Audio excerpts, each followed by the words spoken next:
इतिहास में कुछ किरदार इतने दिलचस्प होते हैं कि उन्हें सिर्फ अच्छा या बुरा कह देना उनके साथ नाइंसाफी होगी। आज हम एक ऐसे ही किरदार की कहानी में उतरेंगे, एक ऐसा नाम जो विरोधाभासों से भरा है, रावण। अच्छा, रावण का नाम सुनते ही हमारे जहन में क्या आता है? 10 सिर वाला एक असुर राजा, है ना? रामायण का सबसे बड़ा विलेन, जिसे हम बुराई का प्रतीक मानते आए हैं। पर क्या कहानी बस इतनी ही है या इसमें और भी परतें हैं? रावण के किरदार में ना गजब के विरोधाभास थे। सोचिए, एक तरफ वो वेदों का ज्ञाता, एक प्रकांड विद्वान और भगवान शिव का सबसे बड़ा भक्त था, तो दूसरी तरफ वही रावण एक अत्याचारी और अपने कर्मों से असुर भी था। यही जो दो पहलू है ना, यही उसके किरदार को इतना ज्यादा जटिल और दिलचस्प बना देते हैं। तो फिर सवाल यही उठता है कि असली रावण था कौन? क्या वो सिर्फ एक विलेन था या फिर उसके होने के पीछे कोई बहुत गहरा, कोई दिव्य रहस्य भी था? चलिए आज इस गुत्थी को सुलझाने की कोशिश करते हैं।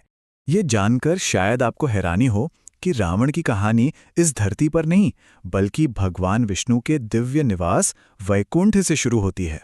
और ये एक ऐसा ट्विस्ट है जो उसके पूरे वजूद को एक बिल्कुल नया मतलब दे देता है। वैकुंठ के दरवाजे पर 2 दिव्य द्वारपाल तैनात थे, जय और विजय।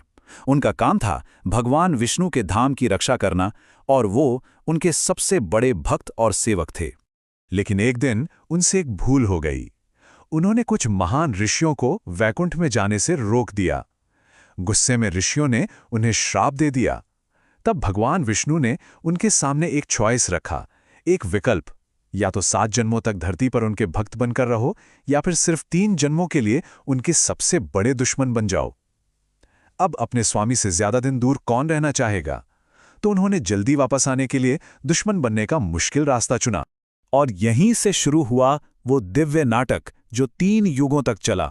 सत्य युग में वो हिरण्याक्ष और हिरण्यकशिपु बने। त्रेता युग में वही जय और विजय रावण और कुंभकर्ण के रूप में जन्मे, और आखिर में द्वापर युग में शिशुपाल और दंतवक्र के रूप में। तो रावण का जीवन दरअसल इस 3 हिस्सों वाली कहानी का दूसरा अध्याय था। ये पूरी कहानी रची ही गई थी ताकि वो वापस अपने धाम लौट सकें। तो ये तो हुई उसके जन्म की दिव्य कहानी, लेकिन धरती पर रावण की उपलब्धियां इतनी जबरदस्त थीं कि वो उसकी असाधारण प्रतिभा का सबूत देती हैं। आइए एक नजर डालते हैं। रावण कोई मामूली राजा नहीं था, वो एक बहुत बड़ा विद्वान था, जिसे 4 वेदों और 6 उपनिषदों का पूरा ज्ञान था। इतना ही नहीं, उसने ज्योतिष पर रावण संहिता जैसा एक बहुत महत्वपूर्ण ग्रंथ भी लिखा। सच कहें तो वो ज्ञान में किसी ऋषि से कम नहीं था।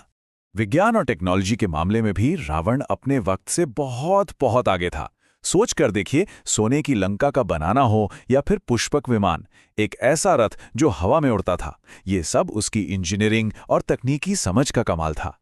और बात यहीं खत्म नहीं होती। रावण एक बेमिसाल कलाकार भी था।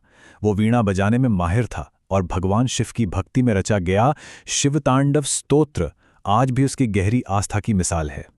देखिए, सबसे बड़ी गवाही तो खुद उनके दुश्मन भगवान राम ने दी थी। उन्होंने कहा था, रावण से ज्ञान सीखो, उसका अहंकार नहीं। इससे पता चलता है कि उसके विरोधी भी उसकी काबिलियत की इज्जत करते थे, भले ही वो उसकी कमियों को जानते थे। लेकिन इतना ज्ञान, इतनी प्रतिभा, इन सब के बावजूद रावण का अंत इतना विनाशकारी क्यों हुआ?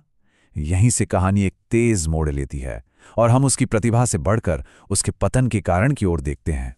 वजह थी एक शब्द, अहंकार। यही वो कमी थी जिसने रावण की सारी महानता पर पानी फेर दिया। और जानते हैं सबसे दिलचस्प बात क्या है? उसका ये अहंकार उसके उन 10 सिरों से जुड़ा हुआ था। दरअसल उसके वो 10 सिर सिर्फ शक्ति का दिखावा नहीं थे, वो 10 बुरी आदतों, 10 नकारात्मक गुणों के प्रतीक थे।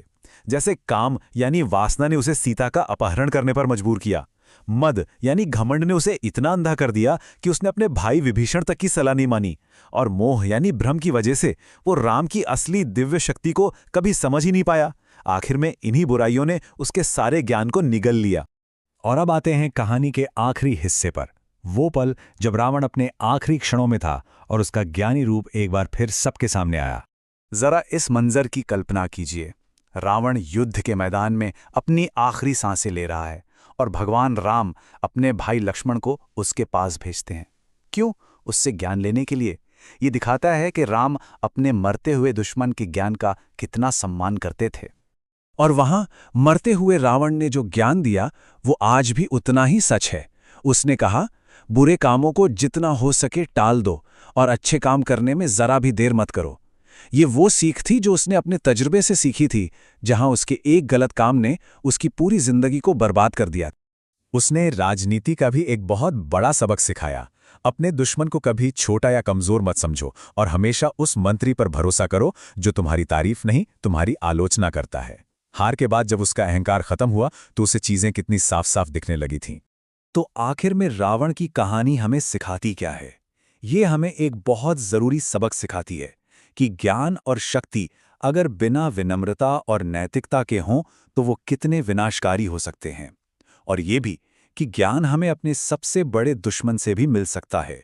रावण का जीवन हमारे सामने एक बहुत बड़ा, एक शाश्वत सवाल छोड़ जाता है। जब ज्ञान अहंकार के पर्दे से ढका हो तो आखिर उसका मूल्य ही क्या है?